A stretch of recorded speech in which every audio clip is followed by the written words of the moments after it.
कम से कम आज की रात मुझे मेरी बेटी के साथ अकेला छोड़ दो। उसने मेरी बच्ची को मुझसे छीन लिया। दुनिया के किसी भी कोने में वो छुप नहीं सकता। अगर वो जहन्नुम में क्यों ना चला जाए, वहां से भी उसे ढूंढ निकालूंगा। मैं चाहती हूँ तुम हामिद को मार दो। मेरी जान, अगर मुझे पता होता कि वो कहाँ है तो क्या मैं उसे जिंदा छोड़ देता? मैं जानती हूँ।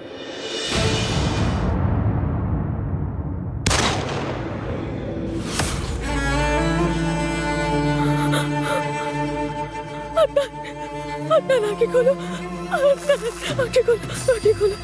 क्या कहना चाहते हो तुम? मैं क्यों तुम्हारी बात सुनूं? गोली मैंने मारी उसे।